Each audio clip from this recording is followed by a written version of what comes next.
একজন রান্নার মাসি হয়েও স্কুলের অঙ্ক ক্লাস নিচ্ছেন, যোগ বিয়োগ গুণ ভাগ সবই হাতে ধরিয়ে শিখিয়ে দিচ্ছেন ছাত্রছাত্রীদের। কিন্তু একজন মিড ডে মিলের রান্নার মাসি হয়ে কেন অঙ্কের ক্লাস নিচ্ছেন? তবে শুনুন আসল ঘটনা। মুর্শিদাবাদের ফারাক্কার নয়ন সুখ শ্রীমন্ত পাল প্রাথমিক বিদ্যালয়ে গত ১.৫ দশক ধরে মিড ডে মিলের রান্নার দায়িত্বে আছেন তিনি। নাম তার বিশাখা পাল, যাকে সবাই ভালোবেসে ডাকেন বিশাখা মাসি বলে। প্রতিদিনের মতো সেদিনও তিনি স্কুলে এসেছিলেন রান্নার কাজে, কিন্তু হঠাৎই স্কুলের চারপাশে ছড়িয়ে পড়ে এক অভাবনীয় দৃশ্য। চতুর্থ শ্রেণীর ক্লাসে শিক্ষক উপস্থিত থাকলেও পড়ুয়ারা বারবার ভুল করছিল অঙ্ক কষতে। সোজা অঙ্কেও গলদ হচ্ছিল একের পর এক। শিক্ষক বোঝাতে চেষ্টা করছিলেন, কিন্তু বাচ্চারা কিছুতেই ধরতে পারছিল না। দরজার পাশে দাঁড়িয়ে সব দেখছিলেন বিশাখা মাসি। ছোট ছোট মুখে হতাশা আর অক্ষমতা দেখে যেন তার নিজের মনটাও ছটফট করতে লাগলো। শেষমেশ আর নিজেকে আটকে রাখতে পারলো না। বিনয়ের সঙ্গে শিক্ষকের অনুমতি নিয়ে ঢুকে পড়লেন ক্লাসে। হাতে নিলেন চক, সামনে ব্ল্যাকবোর্ড, আর শুরু করলেন জাদুর মতো অঙ্ক শেখানো।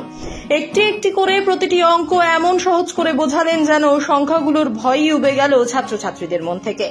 জলের মতো করে শিখে নিল ছোটরা। অঙ্ক হয়ে উঠল আনন্দের খেলা, মুখে ফুটল হাসি, ফিরে এলো আত্মবিশ্বাস। শিক্ষক এতটাই অভিভূত হয়ে যান যে মোবাইলে তুলে সেই দৃশ্য ক্যামেরায় বন্দী করে ফেলেন। পরে তা পোস্ট করেন সোশ্যাল মিডিয়ায়, আর বিশাখা মাসি অঙ্ক শেখানোর ভিডিও রাতারাতি ভাইরাল হয়ে যায়। কিন্তু এখানেই শেষ নয়। ভিডিও দেখে বহু মানুষের মনেই প্রশ্ন জাগে, একজন রান্নার মাসি এত সুন্দরভাবে অঙ্ক শেখাতে পারলেন কিভাবে?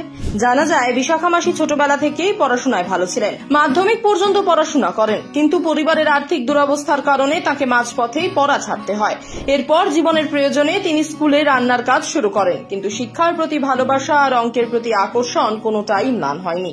কঠিন কঠিন অঙ্ক কষা ছাড়াও একটা পছন্দ আছে মাসির, তা হলো রবীন্দ্রনাথের গান আর কবিতা। প্রিয় শিল্পী সন্ধ্যা মুখোপাধ্যায়। রান্না করা আর অঙ্ক কষার মাঝে মধ্যে গুনগুনিয়ে ওঠেন মাসি। রান্না, অঙ্ক আর সুর, এই তিনটি জড়িয়ে আছে বিশাখা মাসির জীবনের সঙ্গে। তিনি প্রমাণ করে দিয়েছেন, শিক্ষা মানে শুধু পেশা নয়, শিক্ষা মানে জীবনের আলো। যে আলো মানুষ নিজের মধ্যে ছড়িয়ে নিতে পারে, আবার অন্যদের জীবনেও ছড়িয়ে দিতে পারে।